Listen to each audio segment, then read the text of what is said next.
Good day, I'm Jesty. Today, we will going to tackle about students' rights in schools. One of the biggest foundations of a progressive nation is an educated population. As expressed in the Philippine Constitution, education is one of the priorities of the state. Aside from the basic needs such as food, shelter and clothing, it is one of the primary necessities that the state should provide for its constituents. According to Batasan Pambansa 232, or the Education Act of 1982, an act providing for the establishment and maintenance of an integrated system of education. In Chapter 2, Section 9, Right of Students in School, students and learners in all schools shall have the following rights, in addition to those provided by law and regulations. Receive quality education, freely choose their field study subject, guidance and counseling services, access in his own school records, issuance of official school documents, publish a student newspaper, free expression of opinions and suggestions, to form, establish and join organization free from involuntary contributions. Those are the rights of students in school. So now, let's focus on one of those rights. The right to receive quality education. A student has a right to quality education. The Constitution promotes this right at all levels of education, ensuring its accessibility. THUs. A student should be adequately prepared before proceeding to the next level of learning. To ensure quality of education, faculty and staff must be continuously evaluated for competence and efficiency, since the teacher is responsible for the attainment of learning objectives.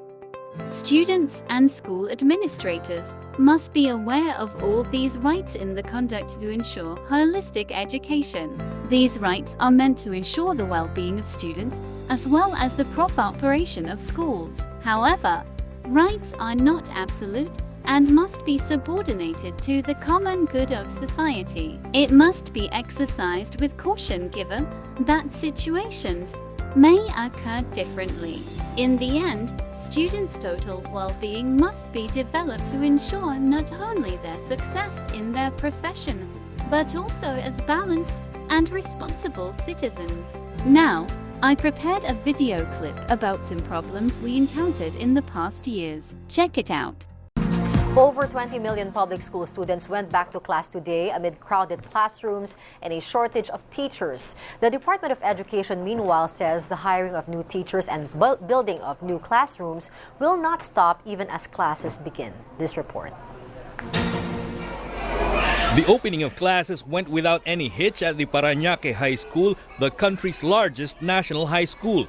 As early as 5 in the morning, almost 7,000 students from grade 7 to 4th year filed in and masked up at the quadrangle for the flag-raising ceremony.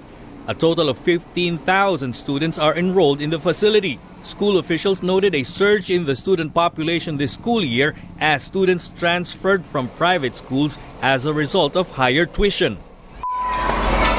In Malabon, local and DepEd officials opened classes in new flood-proof school buildings in preparation for the rainy season. Classrooms at the Dampalit Elementary School have been raised by around 5 meters and can easily be converted into evacuation centers should the need arise. Meantime, students at the Commonwealth Elementary School in Quezon City will have to bear with more congested classrooms. This as school authorities implement fewer class shifts this year despite higher enrollment figures. An estimated 9,300 students are enrolled at one of the biggest public schools in Metro Manila. Kindergarten and grade 1 still operate in 3 shifts, while grade school and high school classes will run for 2 shifts, from 5:30 a.m. to 12 noon and noon to 6 in the evening. The Education Department says it hopes to solve problems concerning classroom and teacher shortage by year-end. The question is, how do we meet the quality education and the needs of learners when schools are unable to provide them with a classroom in the first place? As you watch the video, you can clearly see the problem of our country in the educational system. In many schools, Overcrowding is a severe problem.